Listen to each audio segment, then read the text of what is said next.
Hey y'all, welcome to this week's show. First of all, you may notice I probably sound a little stuffy, a little hoarse, okay?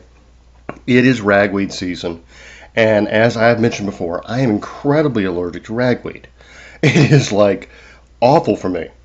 But normally, you probably have not noticed my voice like this because I make a tincture, a wonderful allergy remedy, using the leaf of ragweed before it goes into flower, so it's too late now. Combining with that nettle, stinging nettle tops, the leaves and such, and the stems, I just kind of take the tops of them. And a couple other herbs, I'll add mimosa blossoms and mint. Mint's usually in there. It's a really good herbal allergy combo. But you got to start taking it a month before the allergies start. Okay? If you wait too long, I was off the mountain, out of town so much this year. I never got to harvest ragweed or mimosa blossoms or, well, I did get some nettles, but, so yeah, I have got full-blown allergies. I'll try to edit out the sniffles and the sneezing and all kinds of stuff like that. But, a lesson to remember for next year. I honestly, I guess it was like 2 days ago, I just walked outside and I mean my eyes started watering. I started sneezing. I started coughing. My sinuses swelled up and I thought, oh my gosh, I didn't make a ragweed tincture this year. I mean, I totally slipped my mind. And I've done, what, 3 shows on that before? So, I mean, if anybody should have known better, right? But that's the way it goes. So a lot of times, you'll find this with herbalists. You'll find, well, it's just like with, they always say the carpenter's house is the handyman's house, or the carpenter's house is the one in the worst shape, and it's because he's doing jobs for other people and never fixes what's at his own house. So it's the same thing with herbalists. I know so many herbalists who don't take care of their own health, and I am certainly guilty of really failing to take my own advice a lot of times. It's one of the reasons why that I actually focus so much on foraging, and I tell you both the edible and the medicinal benefits of the wild plants. I find when I eat my herbs, I get a lot more medicinal herbs in me. And again, I've been out of town a lot this year, and I haven't done anywhere near as much foraging as I normally would. But anyway, let's get started on today's show. We will start off, as usual, talking about our wild edible plants. Now, this one, I actually don't really know of any real medicinal value. There probably is some. I will look into that. I really haven't thought about it. It's called Indian cucumber, and it's really abundant where I live. It grows in my yard right beside the Solomon seal and false Solomon seal. And I usually harvest them at the same time. They usually go in the same bowl. So in my mind, these are all, kind of mixed together plants because that's how I harvest them. That said, Indian cucumber is not related to either of those plants. It just grows in a similar habitat. And in this one, the root is really the best part. It tastes like cucumber. And I mean, it really does. It has a taste and texture of cucumber, and just makes it really fantastic in a salad or pickled especially. It's abundant where I live, so I get to harvest a lot of Indian cucumber. I mean, it grows like in places where I don't want it to grow. So I mean, it's almost kind of weedy, so I'll dig some up here and there. It, when you're harvesting the root of a plant, remember you're killing the plant. And in the springtime, which is when we're going to harvest the root of Indian cucumber, it has not flowered or gone to seed. So you can really disrupt. If you take too much Indian cucumber in the spring, you're going to ruin your crop for years to come. So always bear that in mind. People say take only a third of any plant. Well, when it comes to taking roots of a plant, I say take a lot less than that. Maybe a fifth to a tenth of what's growing, what you see wild, when you're actually taking the entire plant, because we need it to come back every year. And it's called responsible foraging or sustainable harvesting or whatever you want to call it. But it's also just common sense. And when it does go to flower and seed, or if you can take some cuttings of a plant or whatever, it's always good to propagate wild plants. Put them somewhere on your property, or somewhere where you know where they're going to be. And make sure to increase the abundance. And it's one thing we can do as humans. Trust me, deer don't think that way. Deer will absolutely wipe out an entire stand of something and then the next year starve. I mean, that's why we have to hunt to manage deer populations. They are not able to farm, essentially. So when your animal rights activists, environmentalists start talking about how humans are just a blight on the planet and nature works so well by itself, yeah, it really doesn't. Without predation, entire deer populations get starve or become diseased, and the herd has to be managed. It has to be managed. And conversely, I guess it was really only in the 70s when the non-native to eastern United States, not native east of the Mississippi, coyotes began showing up, and they are just they're wiping out deer populations. And pets and threatening humans, and they have no natural predator. The only predator that's going to keep a coyote will eat 70 pounds of meat a day on average, constantly running, killing everything in sight and eating it. That's what a coyote does. And they're very, very cruel. Very, very cruel. I mean, obviously, they don't have any morals. They don't know what they're doing is cruel. But, I mean, they see a deer, they just rip its guts out and move on. Go kill something else. Come back and eat the deer later after it's died a slow, painful death. They will eat, the fawns. They will eat whatever they can find. And they're really very, very aggressive. I would say vicious animals, but, again, you can't put a moral judgment on an animal. But humans must take the role of managing coyote populations. I've seen them wipe out entire flocks of sheep. I mean, there used to be a lot of sheep farming up here in the mountains where I live. People made wonderful, beautiful woolen comforters and sweaters and such as that. And when the coyotes started coming in, and they're even worse in the eastern part of the state, talking with a guy down in, I can't remember if it was Robinson or Bladen County, he said he's having so much trouble deer hunting because he'll shoot a deer before he can get out of the tree stand and go get it. The coyotes have already eaten it. I mean, it's really bad.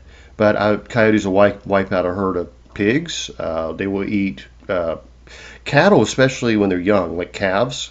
I mean, they really hunt for the baby animals. And it's your duty as a human, if you live in a rural area or even a suburban area, really to control that coyote population either through hunting or trapping. And I know a lot of people have qualms with trapping, but when it comes to coyote, that's about the only practical way there is to do it, unless you're in, like the Midwest.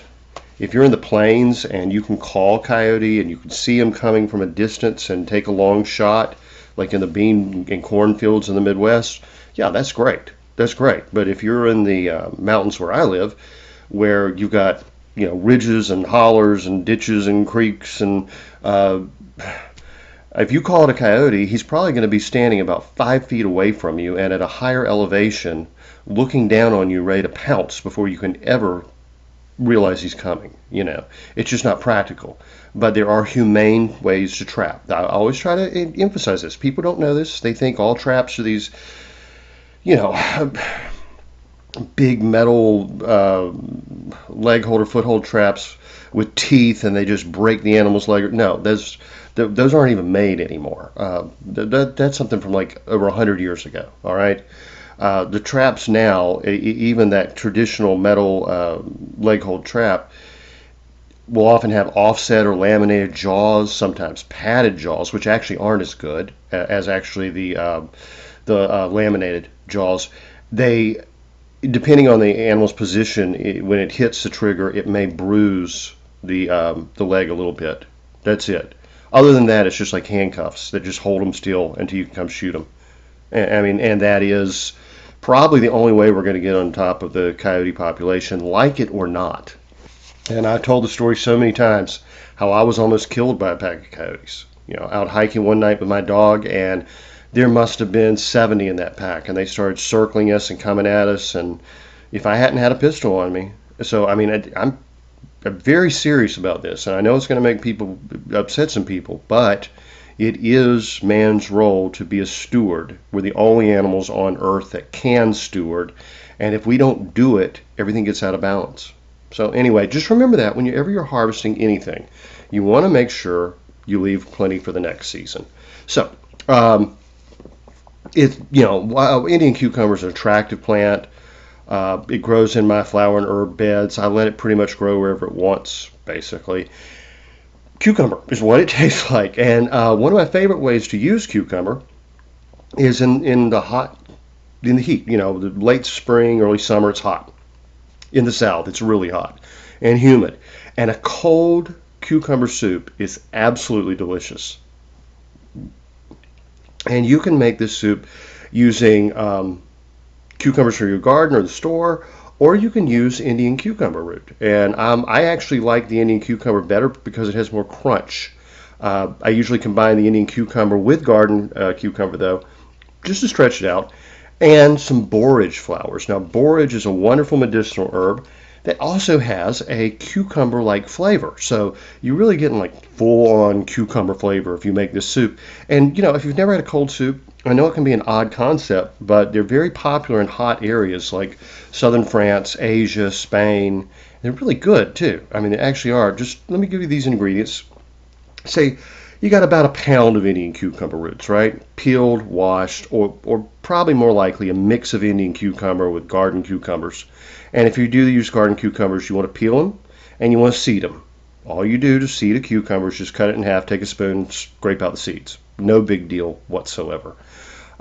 Use about a cup of plain yogurt, like not vanilla flavored yogurt, but actual plain yogurt, and I really do like the Greek yogurt better if I can get it. About a cup of whole milk, maybe about a half cup or so of borage flowers and fresh mint leaves. Now cucumber and mint is a classic combination. I mean, going back to ancient Egypt and Babylon. I mean, this is how far this kind of thing goes back, right? Juice of one lemon. Lemon perks everything up. It brings out those fresh flavors. Salt and pepper to taste. And this is what I love now. Optional seafood. And I love my seafood, but crawfish. Now, we have crawfish in the creeks in North Carolina. It's this time in spring and summer when I would be out there harvesting crawfish. We don't get a lot of them. We don't get them very big. I only usually have a few. I'm probably going to use some trout, actually. But if I have crawfish, I love to use crawfish. And if I had the trout, it'd probably be smoked trout. It'd probably be a trout that I had smoked. But baked would be fine as well, or pan fried, whatever. But you could even use it raw. I mean, if you're an adventurous eater, I mean, if you like sushi, raw trout's actually pretty darn good. If I did that, what I would do is soak it in a little vinegar and salt, firm up the meat, give it a nice little tangy flavor. A few peppercorns in there, a little crushed red pepper, that kind of thing. It's actually really good. Sort of ceviche, using vinegar or lemon juice. Obviously, lemon juice is wonderful with any kind of fish. But most people are probably going to use poached shrimp. I mean, just some shrimp, just dropped in peeled, deveined, dropped in boiling water till it's pink, and it's good to go. You could certainly use oysters, same way I'd poach them first. Scallops, crab meat would be ideal, honestly. I mean, if I had to pick anything out of that list, I'm going either with crawfish tails or crab meat, and a combination would be so good. But this is totally optional, right? If you don't have the seafood, don't worry about it. Another option, and you can go in a totally different direction with this soup, fresh berries. You know, you've got that tanginess of the lemon and the yogurt. You've got that nice cool and crunch of the cucumber and Indian cucumber. Some, fresh berries in there, blueberries, raspberries, strawberries, or fruit, just whatever you like, right?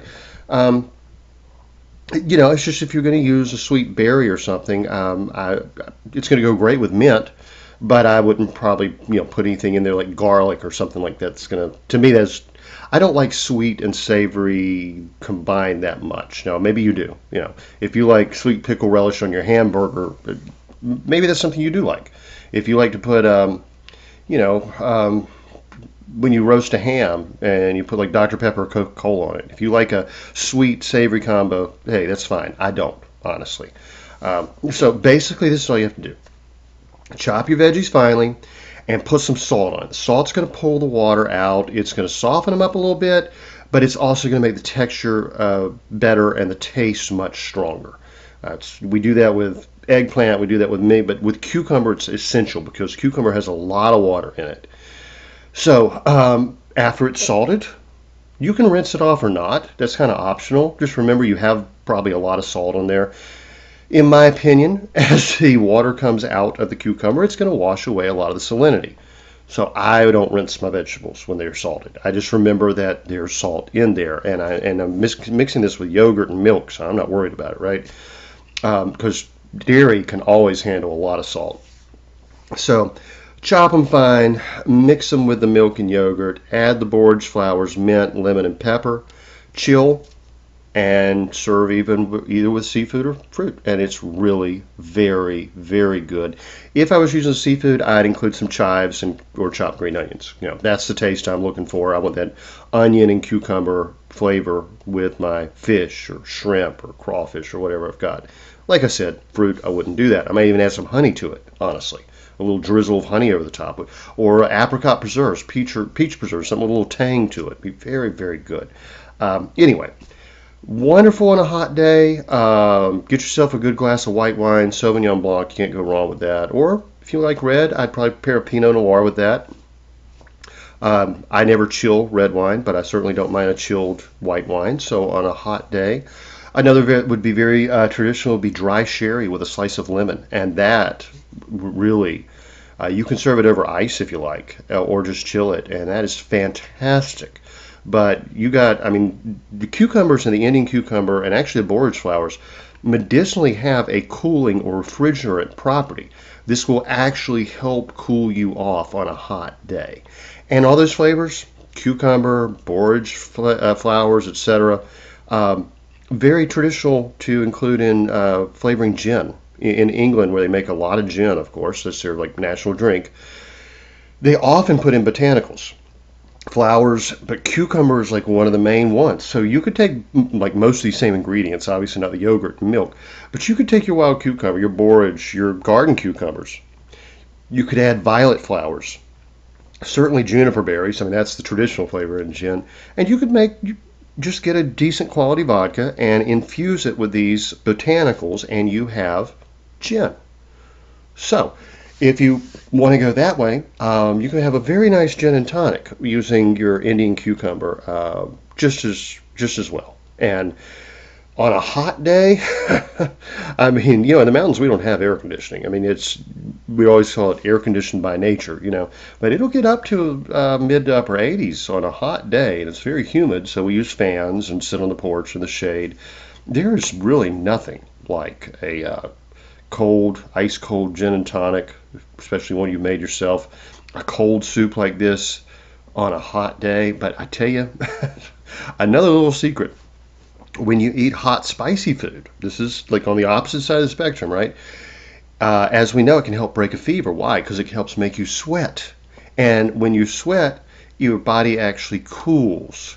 So a lot of times I would take the other side of that English coin of the, botanical infused gin and tonic and make like a super hot curry.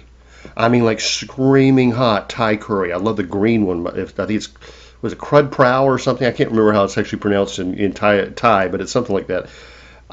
With coconut and cucumber. Cucumber is very commonly included in curries. Again, you want to soak the water out of it with the salt.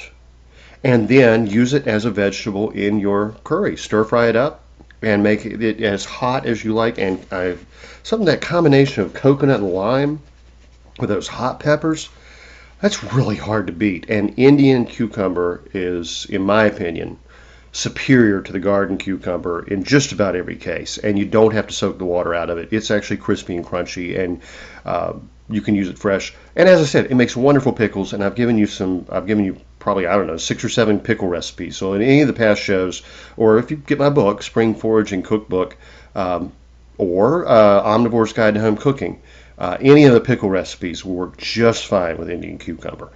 You could do a fermented pickle, or you could just do a vinegar brine. You could do a sweet and sour pickle, whatever you like. It's really good, really easy to use. And while there's not a lot of calories to it, it's a really nice wild edible to have around. And it would definitely fill your stomach and keep you going a few days in a survival situation, especially if you could catch a little fish or a few crawfish to go with it. So I want to tell you again about Magic Mind. I've mentioned this product several times. I really like it. It is a combination of mainly adaptogenic herbs, some great mushrooms that are really good for the immune system and the brain, some turmeric, and oh gosh, what else in there? There's B vitamins and a little matcha green tea. It's designed to help with immunity and mental clarity. It contains ashwagandha, one of my, probably my favorite adaptogen actually, turmeric, lion's mane mushroom, wow, so many different things actually. And I've given you the full ingredients before. Next show I'll try to remember to give you the full rundown once again. But what's really neat about this product is it comes in a little, I guess it's a 2-ounce shot bottle, and you take it, just well, I usually have it in the morning. I just, swallow it down. It's got a really nice flavor, a little bit like pineapple or grapefruit juice, kind of citrusy. As I've told you, I believe it helped me recover from some pretty bad viruses that I've encountered in the past few years, as most of us have. And it helps give me, mental clarity when I need to do something like a podcast where I have to have a lot of information at hand. They're offering my listeners a discount. You'll see the code in the show notes. It is 20% off a one-time purchase, or 48%, up to 48% off if you choose a subscription. They'll send you a package of it once a month. Free shipping. It's 15 bottles. If you have them once a day, that'd be half a month's worth, but you can easily stretch them to 30 days. That's what I do. When you use the promo code, if you've got the subscription, it's actually less than $3 a bottle. So really not a bad deal at all for such a quality herbal product. Easy to cancel anytime. Just shows up at your doorstep as long as you want to keep using it. And if not, just cancel your subscription. So I got a question from a listener just last week, somebody in grad school trying to get through a PhD. Are there any good herbal products that can help me concentrate and help with memory and all this and help me get through it? I'm having a hard time. And I said, yeah, here's my promo code. If you want to check it out, Magic Mind, magicmind.com. The promo code is JudsonCarroll20. So I will put that in the show notes, so you can just click on it and tell me if you like it. Give it a try for a few weeks. Send me an email if you found the product useful. I have, and it's actually a product I really like, and I feel good about sharing it with my listeners. So be sure to use the promo code JudsonCarroll20. That's JudsonCarroll20 to save up to 48% off, which is a darn good deal. Now let's get on to our medicinal plant week, and we are going to continue where we left off last week, discussing the Solanaceae family. Last week we talked about a lot of the European varieties like belladonna, mandrake, bittersweet, woody nightshade. Many of those are also here in North America. We also have our own, such as Jimson wheat and such. These are very toxic, very poisonous plants that do have medicinal use. Now remember, I am giving you your medicinal use because it's fascinating, because it's interesting, because you might find it useful, but I'm warning you against using these plants because they are quite poisonous. Now, they're in the same family as tomatoes, potatoes, eggplant, and peppers. You don't need to get freaked out about them, but as I've said many times, probably once a year, there are reports that Jimson weed grows pretty commonly in the mountains, and we got a lot of stoners up here. I mean, it's been between hillbillies and hippies for since the '60s, and a lot of deadheads. And I grew up a deadhead. I'm not passing judgment on anybody. I love the Grateful Dead, actually. But I mean, I went to some shows. I love that band. But anyway, no, kids, high school kids, will read in a book that they can get high off of Jimson weed, and they do. And if they're lucky, they go to the hospital, and a lot of them die. So I'm just, I'm giving you that like serious warning here. And then some of them go on a trip and never come back. They go insane. They become psychotic, or well, I guess technically schizophrenic. But anyway, we're going to look at how the Thomsonians use bittersweet or woody nightshade, which I do consider to be one of the safer of these solanaceae plants. Still, I'm advising caution, and I'm telling you flat out, don't use this stuff unless you really know what you're doing. And I use them topically. I actually use them fairly frequently topically for nerve pain because I had a severe back injury when I was 19. But it's the internal use which could really, of course, cause a problem. So, Thomsonian said bittersweet. It's sedative, diuretic, narcotic, emetic, and antiscorbutic. Used mostly by Thomsonians in a nerve ointment to remove stiffness from joints, calluses, strains, and relax contracted muscles. Exactly how I use these plants. I use them as a topical ointment. They also used, let's see, we'll get into that in a minute. But all right, so the seeds and bark of the and root, the stem. They use the stem. They use the leaves. They use basically every part of the plant, and that's generally true with all of the nightshades, the solanaceae. However, when we get into certain uses like smoking it for asthma, then you're talking about the leaf only, and that used to be really, really common. Sold Asthmador cigarettes were sold in the drugstore, even when I was a kid, and the old men, that's what they used for their asthma and like COPD. It's antispasmodic, but the guy putting that formula together knew what he was doing. I'm not recommending you go around smoking Jimson weed or something, or even bittersweet. But anyway, they describe it. Bittersweet climbing shrub, can get 6 to 10 feet tall. Actually, a very, very pretty plant. Much used in basket weaving. Really very attractive, bright scarlet color. I mean, it's really pretty. But anyway, they go on and on about what it looks like. We're just going to get to medicinal uses. Property of bittersweet are narcotic, the power of increasing the secretions of the kidneys and the skin. In other words, it helps as a diuretic, helps produce urine, and it induces sweating.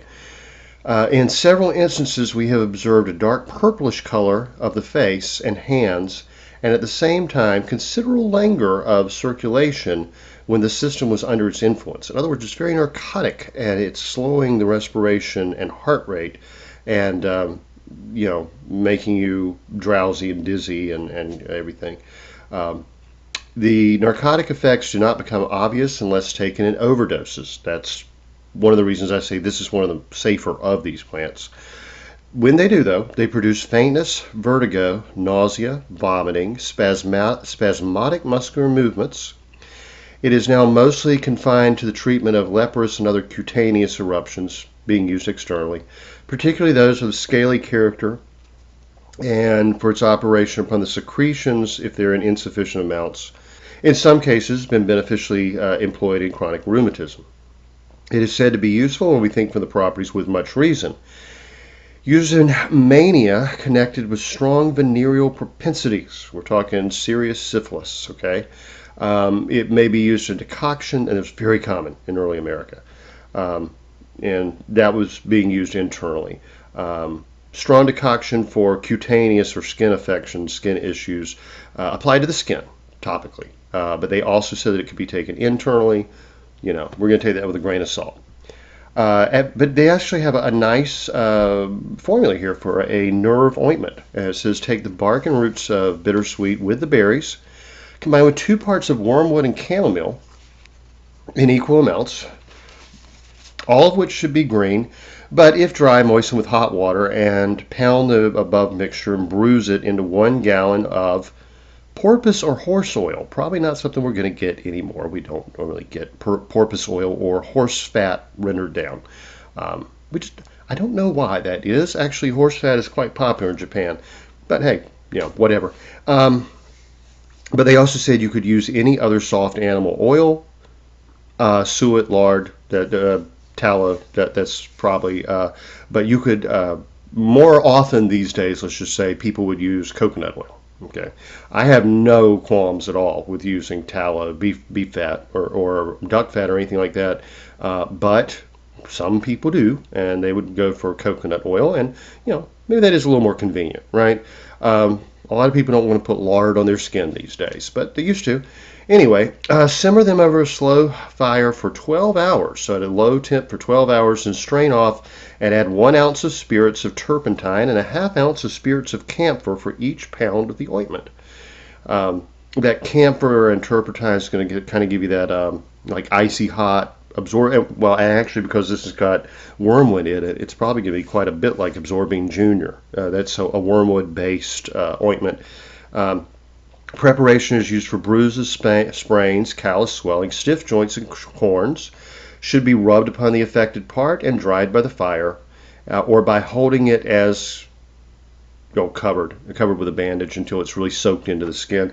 They also said it was very good for cracked hands and split calluses.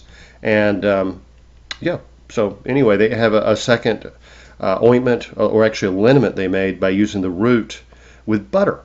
So again, a lot of people wouldn't want to rub butter on their skin these days. Wouldn't bother me in the least, actually. But American Eclectic Materia Medica speaks of this plant, Dulcamara, is alterative, diuretic, aperient, deobstruent, and narcotic. It has been classed by some authors with narcotics, and when taken in very large doses, produces vertigo, dimness of vision, nausea, vomiting, faintness, and in large doses it will kill you. So we'll go into with that. Resources of, let's see, they used it, okay, so the Eclectics, they were the first herbalists really in America as such, used it for chronic cutaneous or skin disorders, especially those of a scaly character or leprous psoriasis. Also used with advantage in chronic diseases of the respiratory apparatus and gouty and rheumatic affections. That's the antispasmodic properties for the lungs is what they're talking about, and of course arthritis. Resources of the southern fields and forests, now we're up to about the 1860s, speaks of one that I use actually quite a bit here in North Carolina, and it is solanum, carolinense. In other words, the Carolina solanum, more commonly known as horse nettle, and I only use it topically. They say the juice of 5 or 6 berries was used for treating tetanus, and that would be again the antispasmodic properties where the jaw has clenched down. It was used very much by the Cherokee and other Indian tribes for mange and scabies. Very good for well, you could use it. I usually just make a tea out of it. You could make an ointment like they described earlier for bittersweet, used for poison ivy rashes or what's the word I'm looking for? Shingles. It deadens out the nerves, and it helps with itching. It helps with pain. That's the way I use it. I've used it in foot baths and soaks for people with nerve pain in their feet. A relative of mine, in fact. They said it had diuretic properties, but again, I'm not going to recommend it be taken internally at all.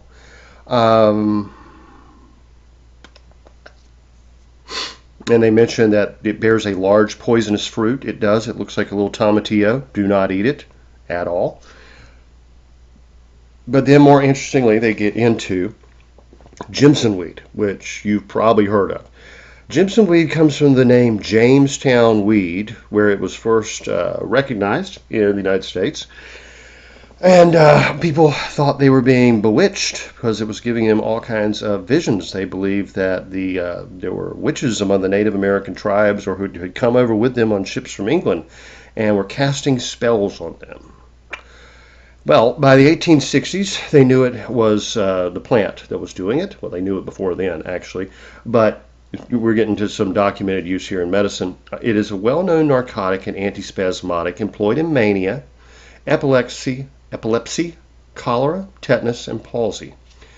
Um, he actually quotes a doctor that says some maniacs were restored to perfect saneness of mind, which they never lost afterwards, by continued use of an extract of Jimson weed. I am not going to recommend that whatsoever. Also, can induce abortion. Once again, you really don't want to use it for that purpose. One, that's immoral. But two, if you do it, you're probably going to go insane and die in the process. So, I mean, maybe not, right? They have some long quotes here from a French botanist that they didn't bother translating to English, and I'm not going to try that right now. But they did say that it was useful for mania without fever. I can see that. And the remedies for poisoning of the plant are a speedy emetic, something that's going to make you throw up right away. So this is one of those things you want to have Ipecac or lobelia around. Lobelia is an excellent emetic, and we've talked about several of those recently. But they also say here the leaf of Jimson weed dried and smoked as tobacco. I think that was actually combined with tobacco, or they may have meant as a substitute for tobacco, has been found to act as a palliative for asthma.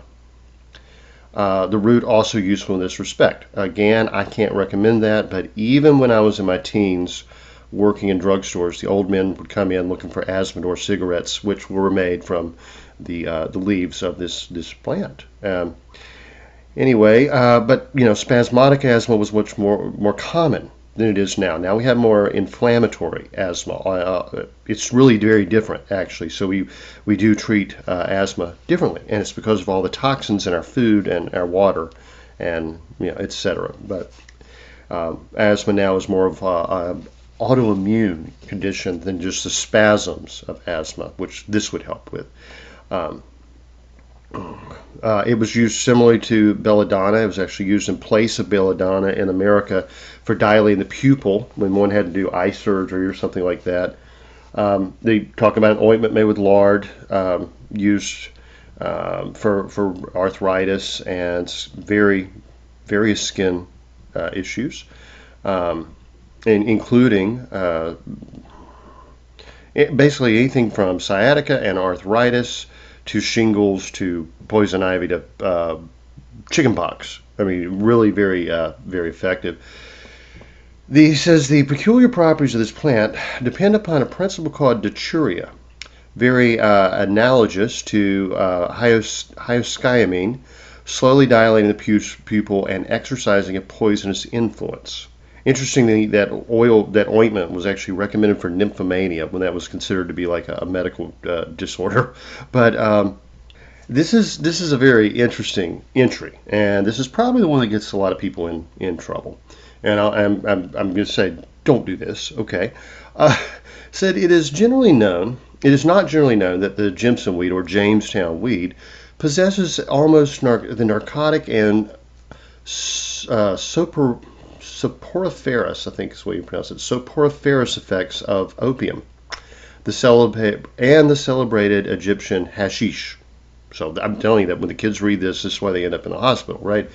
But we are assured of this fact. A gentleman of undoubted veracity gives his experience in experimentation with the soporiferous qualities as follows. I was, says he, tormented with toothache, and having tried every known remedy available without experiencing relief, I was one day advised by an acquaintance to try the effects of the Jimson weed, which he said he had never known to fail. And this was a very common practice in the 1800s. His manner of application was to gather the seed from the pod and then smoke it in a common tobacco pipe. Eager to do something to alleviate my misery, I did as he directed, and the results will show that it came near to being the very last act of my life. I procured the seed and proceeded to smoke, and soon found that my misery was almost visibly evading. I mean, it really did help with the pain, right? And that the effects of the smoking were pleasant in the extreme, and momentarily growing more so. Without knowing the properties of the weed and being so much elated at the calm that had succeeded, I continued to smoke on, momentarily growing more ethereal until I finally lost all terrestrial feeling and sympathies. Though possessing my faculties of understanding unimpaired, I was possessed of feelings of incomparable happiness, which might have been envied, visions whose magnificent splendor surpassed most of the most vivid oriental imagination. So he's hallucinating, right? Were mine, stars the most brilliant yet discovered within my sight, and music the most delicious ever a siren sung, or that ever emanated from harps of the muses greeted my ears. My organ of sight was increased to such an extent that I could comprehend objects millions of miles distant. The machinery of the universe was laid open in my sight, and I could see the myriad of planets as they trod the measured distances of their orbits, all in swift but mechanical regularity.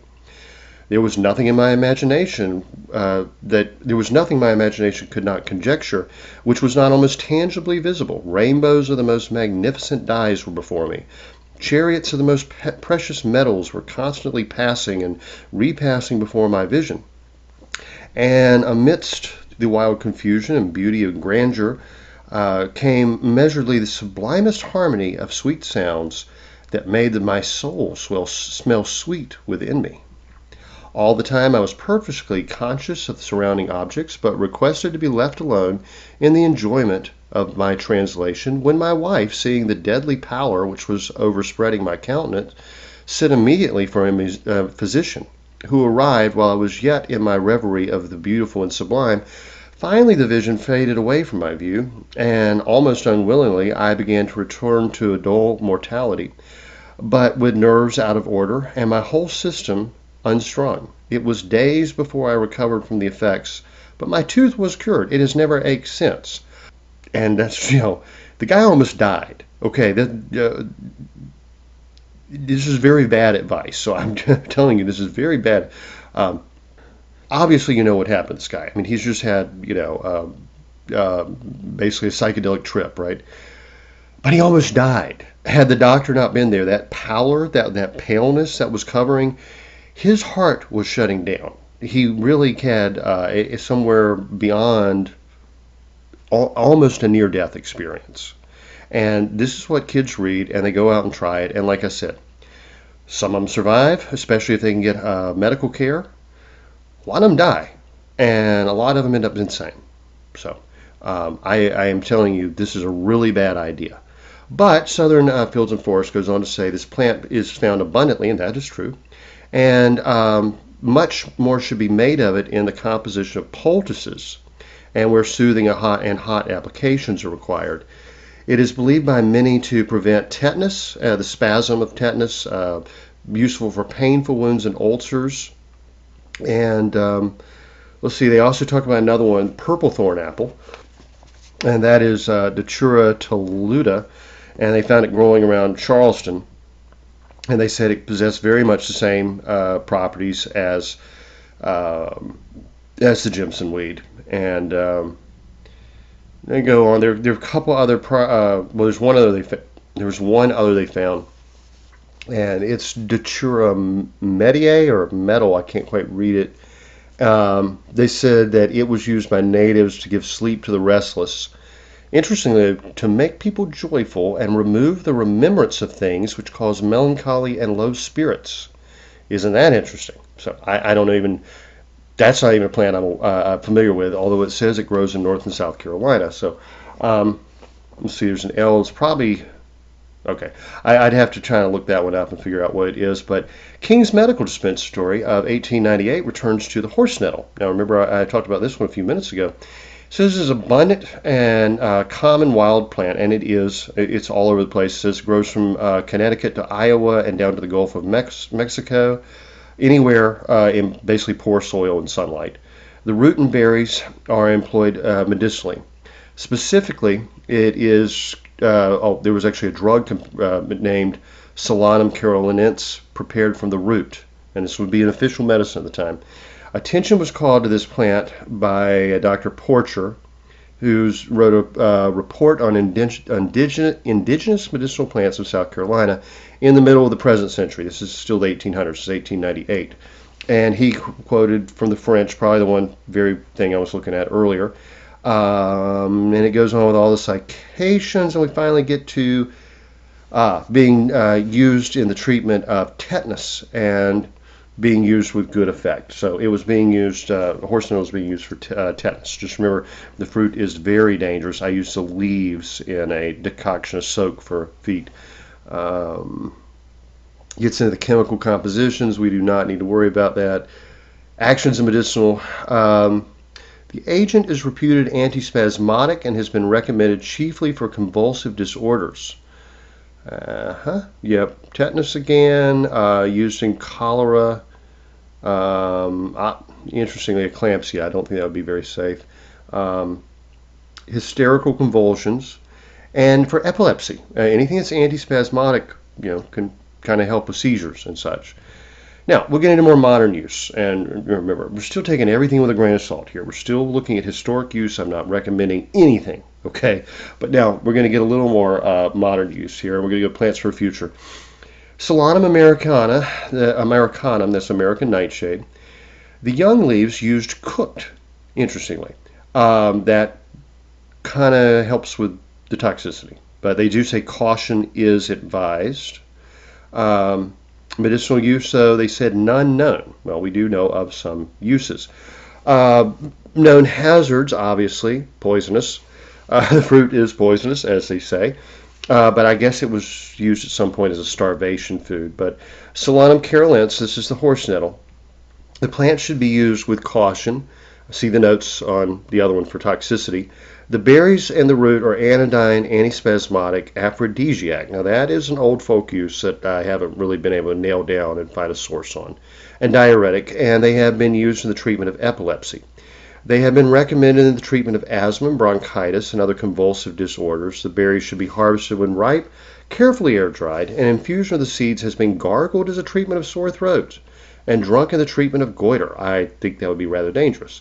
A tea made from the wilted leaves has been gargled in the treatment of sore throats, and I think that would probably be a little more safe, but I'm still not recommending it. And the tea has been drunk in the treatment of worms. In other words, it's toxic, and you're hoping to kill the worms in your intestines without killing yourself. Probably not a very good idea. A poultice made from the leaves has been applied to poison ivy, and that is totally legit. Known hazards. All parts of the plant are potentially poisonous. Fatalities have been reported with children. Solanum dulcamara, bittersweet. Bittersweet is a poisonous plant that has a long history of use in the treatment of skin conditions, warts, tumors, felons, that are basically infected sores on the fingers. It should be used with caution and only under the supervision of a qualified practitioner. This is a poisonous plant that in excess paralyzes the central nervous system, slows the heart and respiration, lowers the temperature, causing vertigo, delirium, convulsions, and death. Remember that. Not a pleasant way to go. See all the notes above on toxicity. All parts of the plant are alterative, anodyne, depurative, mildly diuretic, emetic, expectorant, hepatic, mildly narcotic, and purgative. The dried stem is usually collected in the autumn and preferably from the ends of branches 2 to 3 years old, and that is the part that is most valued medicinally, although the leaves are also used. The plant is used chiefly as an alternative when taken in treatment for a range of skin diseases. Alternative means it basically gradually brings you back to health. It is also used for the treatment of arthritis, rheumatism, bronchial congestion, heart ailments, ulcerative colitis, and jaundice. Externally, the plant is used to treat skin eruptions, ulcers, rheumatism, and cellulite. 2 or 3 year old stems are harvested in the spring after the leaves have fallen in the autumn and dried for later use. Fruits are marinated in vinegar and applied to cancerous sores or other swellings. A decoction of the root is useful for the treatment of cancer and swelling. The root is harvested in the autumn and dried for later use. And there's also a homeopathic remedy. And as I've said, I do think bittersweet is the more easy of these to use, the safer, but still can kill you. Okay.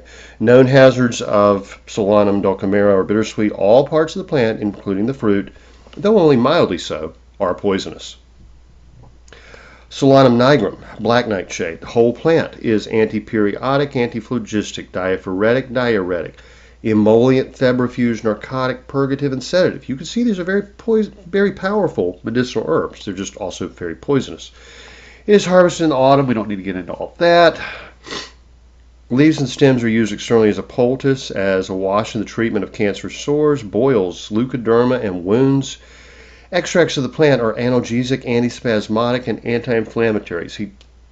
I do think this is really good. These plants are very good for, I mean, I've said this many times, nerve pain, joint pain, all that. Extracts of the plant are analgesical, antispasmodic, anti-inflammatory, and vasodilator. The plant has been used in the manufacture of analgesic ointments, and there's one I buy across counter that has, I think it actually is solanum nigrum in it, black nightshade. If not, it's one that's real close to it, and I don't have it in front of me. But anyway, and it also contains some aconite. So two very, very poisonous plants that are pretty safe used externally. Again, it has some uses of survival food when cooked in certain ways, and I'm totally not going to get into that. But we will wrap it up here with the last warning. Known hazards of solanum nigrum says there is a lot of disagreement over whether or not the leaves of this fruit are. There is a lot of disagreement over whether or not the leaves of this plant are poisonous. Views vary from relatively poisonous to somewhat safe. The plant has been cultivated as a food crop, both for its fruit and leaves, believe it or not. But remember, I've told you those have to be cooked in a certain way. It has been eaten in various parts of the world, and it is very probable that toxicity can vary considerably according to where the plant is grown and the cultivar that is being grown. That's probably very true. Remember, these are in the same family as tomatoes. And tobacco, for that matter. And tobacco has analgesic properties, and the unripe fruit contains the highest concentration of toxins. So the raw fruit is the most poisonous part of it, and it's far less poisonous than Jimson weed, but the two are actually somewhat similar. So just keep that in mind.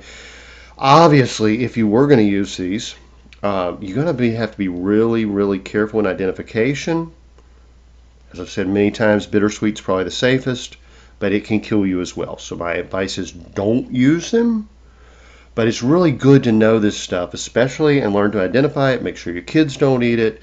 Understand what the properties are, what it does, but for nerve pain and arthritis and even broken bones, this stuff can actually and shingles and such. It can provide a lot of relief, and so look for it. I'm not giving you any advice, but if I did, it would be buy a good ointment made by a professional herbalist or trusted company rather than try to do it yourself. But in an emergency, you now at least know how to use it. And with a little more research, you could figure out some really good formulas on ointments and salves and soaks and poultices and all that. And I'm just going to say, probably a really bad idea to use it internally unless you really, really know what you're doing. And even then, probably a really bad idea to use it internally. But anyway, we'll wrap it up there. Have a good one, and I'll talk to you next time. The information in this podcast is not intended to diagnose or treat any disease or condition. Nothing I say or write has been evaluated or approved by the FDA. I'm not a doctor.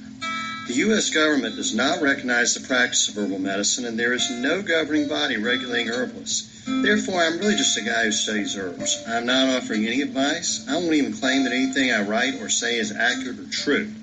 I can tell you what herbs have been traditionally used for. I can tell you my own experience and if I believe an herb has helped me. I cannot nor would I tell you to do the same. If you use an herb anyone recommends, you are treating yourself. You take full responsibility for your health. Humans are individuals and no two are identical. What works for me may not work for you. You may have an allergy, a sensitivity, an underlying condition that no one else even shares and you don't even know about. Be careful with your health. By continuing to listen to my podcast or read my blog, you agree to be responsible for yourself, do your own research, make your own choices, and not to blame me for anything ever.